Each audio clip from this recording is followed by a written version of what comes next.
오늘 본문은 유명한 본문이죠. 예수님께서 삭개오에게 구원을 베푸신 사건을 다루고 있습니다. 복음서가 네 복음서인데 오직 누가복음 이 부분에만 나오는 사건입니다. 예수님께서 구원을 베푸시는 사건은 항상 극적인 긴장감과 감동이 있게 마련이죠. 여러분들께서 또 구원받으실 때 이러한 긴장감과 감동이 있었을 거예요. 전통적인 유대 집단에서 소외된 삭개오라고 하는 한 영혼이 예수님의 구원 선언을 선포를 받습니다. 그래서 구원받았습니다. 동시에 삭개오라는 한 영혼이 그 구원에 감격하여 자기의 삶을 그야말로 싹 다 바꾸는 결연한 각오와 실천이 오늘 본문에서 드러납니다. 그래서 참 이 본문은 참 감동적이죠. 구원의 그 감격을 보여주고 있죠. 누가복음 19장 3절 4절 말씀 우리 함께 봉독하겠습니다.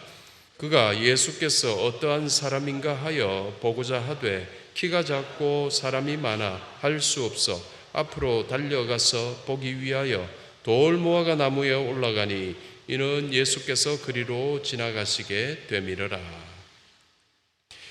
믿음은 들음에서 난다고 했죠. 그러나 사실 복음을 듣는 일이 그냥 저절로 되는 게 아닙니다. 복음을 듣기 위해서는 복음에 대한 긍정적인 관심이 우선 있어야 합니다. 교회에 와야지 말씀을 듣죠. 마찬가지죠. 성경은 솔로몬의 이야기에서 이 들음에 대해서 소개한 적이 있습니다. 다윗의 아들 솔로몬, 젊은 나이에 왕이 되죠. 하나님께 어떻게 해야 될지 아무것도 모를 때는 일천번제를 드렸던 솔로몬처럼 기도하면 됩니다. 하나님께서 그에게 물으시죠. 무엇을 도와주랴? 그가 그때 하나님께 구했던 게 바로 듣는 마음이었죠. 히브리어 표현으로 레브 쇼메아. 이 레브 쇼메아 듣는 마음은 하나님의 명령을 듣는 마음입니다. 내가 그냥 사람들의 이야기 듣고 세상 소리 듣는 거 아닙니다. 하나님의 명령을 듣는 마음입니다. 또 하나님의 뜻을 알아차리고자 하는 마음입니다. 하나님의 뜻대로 순종하고자 하는 마음입니다. 하나님께서 기뻐하셨던 그의 요구였습니다. 이는 솔로몬이 사람들 그리고 다른 어떤 것보다도 하나님께 그리고 하나님의 뜻에 관심이 많았기 때문이겠죠. 그래서 예수님께 관심이 없으면서 예수님과의 인격적 만남이란 쉽지 않습니다, 여러분. 우리는 예수님과 주님과 인격적인 만남을 원한다고 하는데 관심이 없는데, 솔직히 내 마음에 예수님께 관심이 없는데 말로 인격적인 만남을 원한다고 그 일이 될까요? 안 되죠. 예수님께 관심이 있으셔야 합니다. 오늘 본문에 나오는 세리장 삭개오는 예수님께 관심이 정말 컸던 것으로 보여집니다. 누가복음 19장 33절 4절을 요약하면 이렇습니다. 예수께서 어떠한 사람인가 하여 보고자 하되 앞으로 달려가서 보기 위하여, 보고자 하되 보기 위하여, 계속해서 반복하고 있는 이것은 이 삭개오가 예수님을 보고 싶었다는 그 마음을 조금이라도 우리에게 느껴보고 보게 하고 싶어 합니다. 이미 그는 예수님의 소문을 들었을 겁니다. 그런데 그 소문 속에 예수님께서 바로 그날 자기 동네를 지나신다고 합니다. 정말 꼭 보고 싶었습니다. 말씀 들었고 흠모했던 예수님, 우리 동네 지나가시는데 내가 반드시 봐야지. 예수님께서는 어떤 분이실까? 아무리 대통령이 와도, 아무리 BTS가 와도 관심 없는 사람은 나와보지 않습니다. 나와보는 사람은 관심이 있다는 겁니다. 그런데 그날의 삭개오의 관심이 어느 누구보다도 강했던 것이지요. 성경에서는 그가 키가 작았다고 하죠. 그래서 그는 뽕나무에 올라갔다. 과거 성경에는 뽕나무, 지금의 성경은 돌무화과 나무, 그 나무까지 올라가게 되었던 것이죠. 다 관심 때문입니다. 여러분들도 아시듯이 그곳의 옷은 원피스형입니다. 그 나무에 올라가게 되면 밑에 있는 사람들이 그의 하체를 다 보게 됩니다. 얼마나 부끄러운 일인데. 그런데도 그 생각 하나도 없습니다. 예수님을 봐야 된다는 관심 때문입니다. 어떤 부끄러움일지라도 아무 상관이 없습니다. 사도 바울이 말하기를 현재의 고난은 장차 우리에게 나타날 영광과 좋게 비교할 수 없다고 했듯이, 마찬가지로 삭개오의 관심이 그가 이 일로 당하게 될지 모를 세상 그 어떤 수치와는 비교할 수 없이 크기 때문이었습니다. 성도님들, 삭개오의 이런 관심과 그동안 바리새인들이나 율법사가 보여준 호기심과는 이 관심은 근본적으로 달랐습니다. 바리새인 율법사들이 예수를 보고자 한 이유 여러분 아시죠? 예수님을 시험하고자 단순한 지적 호기심 때문이었다면, 삭개오는 정말 예수님을 뵙고 싶어 하는 거룩한 관심이었기 때문입니다. 돈은 많은데 존경받지를 못합니다. 그래서 늘 외롭습니다. 부자인데도 늘 외톨입니다. 자신의 이 근본적인 문제, 인생의 문제, 해결할 수 없는 이 인생의 문제를 예수님께로부터 해결받을 수 있지 않을까 하는 기대감에서 오는 관심 때문이었죠. 이는 마치 12해를 혈루증으로 앓았던 여인, 어떤 용한 의사들 온갖 방법 다 사용했지만 다 헛것이었어요. 예수님을 만나면은 내 이 골치 아픈 이 불치의 병이 낫지 않을까 하는 그러한 관심, 그런 것과 통하고 있습니다.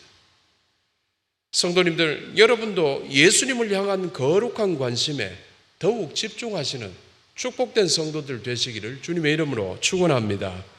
누가복음 19장 5절 6절의 말씀입니다. 우리 함께 봅니다. 예수께서 그곳에 이르사 쳐다보시고 이르시되 삭개오야 속히 내려오라. 내가 오늘 네 집에 유하여야 하겠다 하시니 급히 내려와 즐거워하며 영접하거늘. 예수님을 향한 삭개오의 이 거룩한 관심, 순결한 관심입니다. 순전하죠. 깨끗한 관심입니다. 이 순결하고 거룩한 관심은 그로 하여금 예수님의 명령이 떨어졌을 때 아주 적극적으로 순종하도록 이끕니다. 이는 우리 모두에게도 적용이 됩니다. 여러분. 우리가 예수님을 사랑하면 사랑할수록 예수님의 말씀에 더욱 순종하게 된다는 사실입니다. 여러분, 예수님 말씀대로 사십니까? 그러면 여러분은 예수님을 사랑하는 자입니다. 여러분이 작년보다도 올해 더 예수님을 말씀을 순종하고 있습니까? 그러면 예수님을 더 사랑하게 되었다는 것입니다. 과거에는 열심히 했는데 올해는 요즘은 잘 못합니다. 그거는 과거보다도 예수님을 덜 사랑하고 있다는 증거입니다. 압살롬의 반란 때 반란군을 진압하는 과정에서 다윗 왕이 분명히 말을 했습니다. 아들 압살롬은 살려두라. 그런데 왕의 이 말을 분명히 들었던 요압 장군의 일당이 그럼에도 압살롬을 죽여버립니다. 이처럼 왕의 명령을 따르지 않았던 것은 왕을 더 이상 사랑하지 않았기 때문입니다. 그래서 자기 생각대로 자기 유익을 추구했던 겁니다. 어쩌면 압살롬과의 정적 관계에서 지금 이 기회에 정적을 없애버리면 자기에게 유리할 것으로 여겼기 때문에 왕의 명령을 어겼습니다. 그런데 우리도 이럴 수 있습니다. 우리가 말씀대로 살지 않는다면 이는 우리 각자의 원대로 지금 살고 있는 것입니다. 만약 우리가 이렇다면 안타깝게도 우리를 더 이상 그리스도인이라고 이야기하기 힘듭니다. 그러나 본문의 그날 예수님의 말씀대로 예수님이 속히 내려오라 했던 그 말씀대로 두 생각도 하지 않고 급히 나무에서 내려온 삭개오는 즐거워하며 예수님을 영접했지요. 당시 그의 직책 그리고 상황을 고려해 볼 때 이런 행위는 불가능한 것이었습니다. 당시 예수님께서는 바리새인들과 율법 서기관들로부터 배척받고 계셨습니다. 바리새인들과 서기관들은 예수님을 반대했습니다. 예수님의 말을 반대했습니다. 예수님의 가르침을 반대했습니다. 예수님과 함께 있는 자를 공동의 적으로 여겼습니다. 무조건 반대였습니다. 예수님을 반대했습니다. 삭개오 자신은 부자였고 세리라는 직업상 백성의 편이냐 이들의 편이냐로 나눠보면 삭개오는 이들의 편이었습니다. 백성들이 편으로 끼워주지 않는 자입니다. 그러므로 그가 예수님을 자기 집으로 영접하여 잔치한다는 일이란 실로 입장 난감한 일들이 기다리고 있다고 그도 알았습니다. 역시 예상한 대로 무리가 불평하며 수견거렸지만 그는 들은 채 만 채 예수님을 즐거이 영접했습니다. 모든 난관을 뚫고 참된 믿음을 그날 예수님께 보여주게 됩니다. 예수님을 감동시키게 됩니다. 그리고 그로부터 먼 훗날인 오늘 이 자리에서 우리에게 감동을 주고 있는 모습입니다. 성도님들, 정말 많은 사람들이 예수님께 나옵니다. 어쨌든 어릴 때부터 일생에 한 번은 교회 가봤다는 이야기들을 하죠. 그냥 단순한 호기심이든 아니면은 정말 신실한 믿음에서든 어쨌든 많은 자가 예수께 나옵니다. 그러나 또 많은 사람이 실패합니다. 무슨 실패?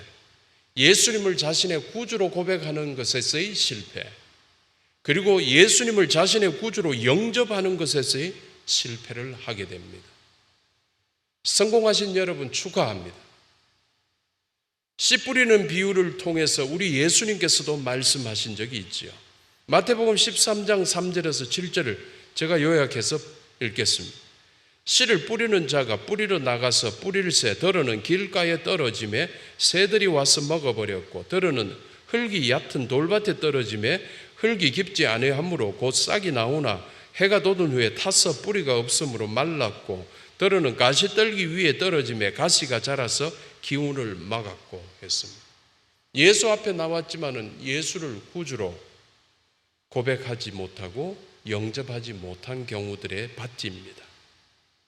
그런데 한편 삭개오 같은 좋은 땅도 우리 예수님께서 말씀하셨지요.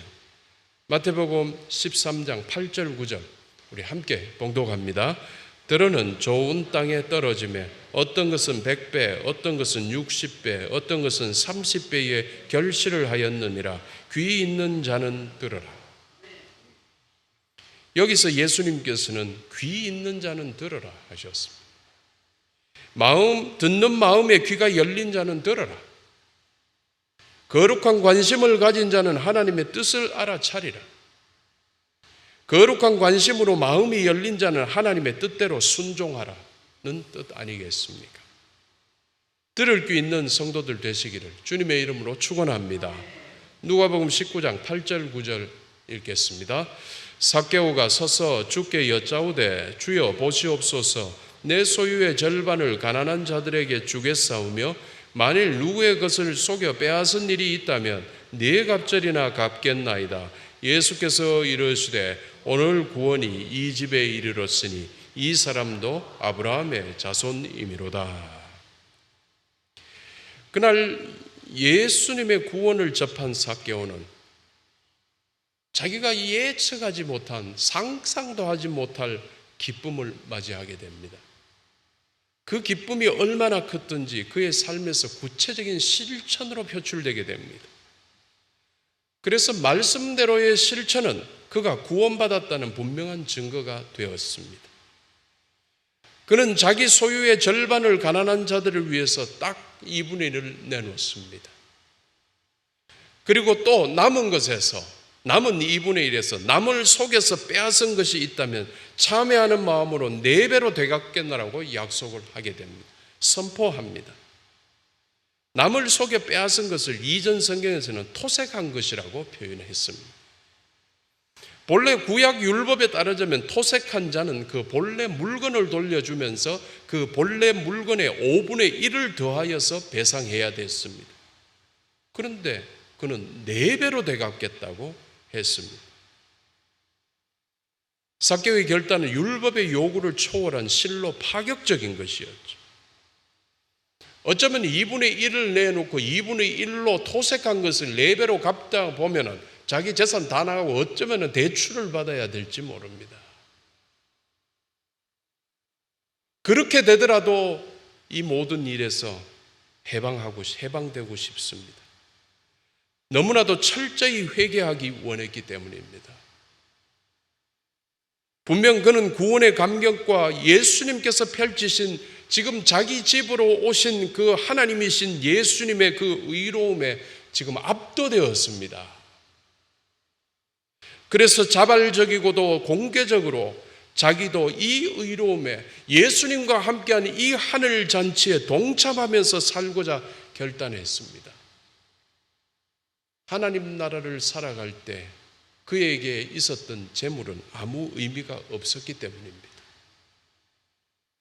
과거 출애굽한 이스라엘이 길갈에서 대대적으로 할례 의식을 거행했지요. 이 의식을 통해 다시는 종의 수치로 돌아가지 않겠다고 그들은 결단하게 됩니다. 다시는 수치스러운 과거로 돌아가지 않으리라. 삭개오도 그랬던 것입니다. 다시는 수치스러운 과거로 돌아가지 않으리라. 성도님들, 이렇듯 구원의 복음은 우리 인간의 삶의 양식을 변화시키는데 완전히 변화시켜버립니다. 180도를 돌려버립니다. 그리하여 뒤틀렸던 이전의 삶을 청산하고 하나님과의 바른 관계로 갖게 합니다. 주를 따르는 자로 만들어 주십니다. 그래서 우리가 회개에 합당한 열매를 맺게 하시지요. 내같이 더러운 것이 회개의 열매, 성령의 열매를 맺게 하시죠. 그러므로 복음의 실천이 곧 구원받은 확실한 증거가 된다는 것이지요. 만일 이렇지 않다면 구원받았다고 결코 자신 있게 말할 수 없다는 사실을 우리는 분명히 기억해야 할 것입니다.